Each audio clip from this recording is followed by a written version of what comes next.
आज जे मी सांगणार आहे ते प्रत्येक भारतीयांनी लक्षपूर्वक व शांतपणे ऐकून घ्यावे.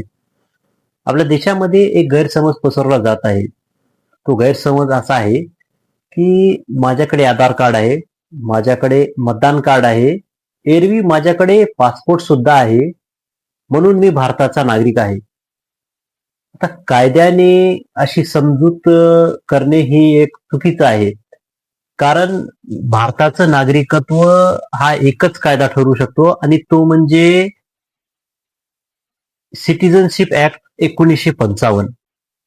आता सिटिझनशिप ऍक्ट 1955 म्हणजे काय? तर ह्या कायद्यानुसार भारतीय नागरिक कोण आहे व भारताचं नागरिकत्व कुणाला मिळेल किंवा कुणाचं रद्द होऊ शकतो आणि कोण भारताचं नागरिक नाही हे ठरवण्याचं काम या कायद्याचं आहे.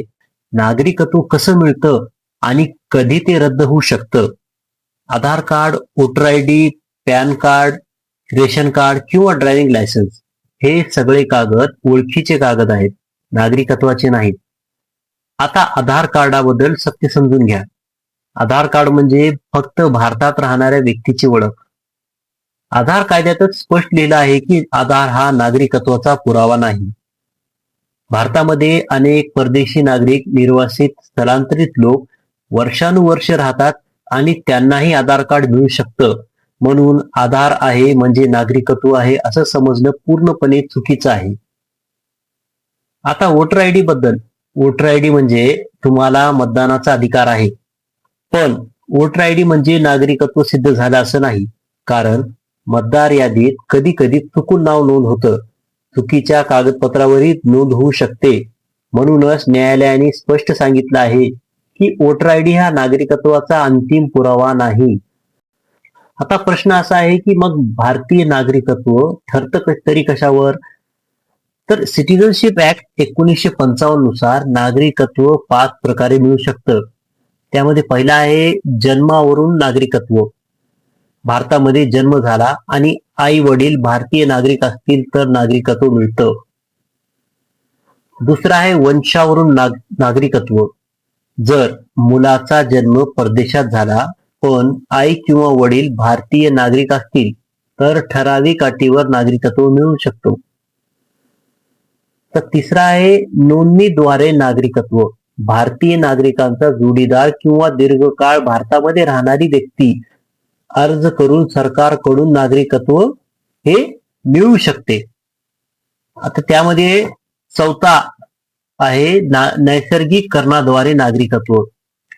म्हणजे परदेशी नागरिक जो अनेक वर्ष भारतामध्ये कायदेशीर राहिला आहे आणि ज्याचं वर्तन चांगलं आहे त्याला नागरिकत्व दिलं जाऊ शकतं. आता पाचवं, जर एखादा प्रदेश भारतामध्ये सामील झाला तर त्या प्रदेशातील लोकांना नागरिकत्व हे मिळतं. नागरिकत्व सिद्ध करताना सरकार आणि न्यायालय काय पाहतात?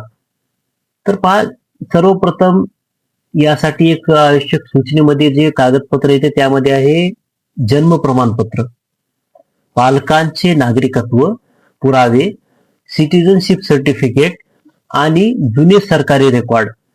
म्हणजेच यामध्ये 4 असे महत्वाची कागदपत्रे जी तुम्हाला नागरिकत्वासाठी पुरेशी आहेत. त्यामध्ये आहे जन्म प्रमाणपत्र. जर तुमच्याकडे जन्म प्रमाणपत्र आहे तर तुम्ही तुमचं नागरिकत्व हे सिद्ध करू शकता. किंवा तुमच्या पालकाचे नागरिकत्वाचे जर पुरावे तुमच्याकडे असतील तरी सुद्धा तुम्ही तुमचं नागरिकत्व हे सिद्ध करू शकता. त्यानंतर आहे सिटिझनशिप सर्टिफिकेट आणि जुने सरकारी रेकॉर्ड. तर जुने काही कागदपत्रे, सरकारी रेकॉर्ड जर तुमच्याकडे असतील तर तुम्ही तुमचं नागरिकत्व हे सिद्ध करू शकता.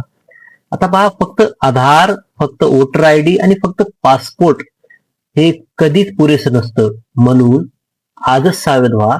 तुमची महत्वाची कागदपत्रे सुरक्षित ठेवा. अफवावर विश्वास ठेवू नका. लक्षात ठेवा, आधार म्हणजे ओळख, मतदानाचा अधिकार म्हणजे वोटर आय डी आणि प्रवासाचा अधिकार म्हणजे पासपोर्ट आणि नागरिकत्वासाठी फक्त आणि फक्त सिटिझनशिप ऍक्ट 1955. हा संदेश प्रत्येकापर्यंत पोहोचला पाहिजे. म्हणून हा व्हिडिओ होईल तितका शेअर करा. कारण माहिती पसरली पाहिजे, गैरसमज नको. धन्यवाद.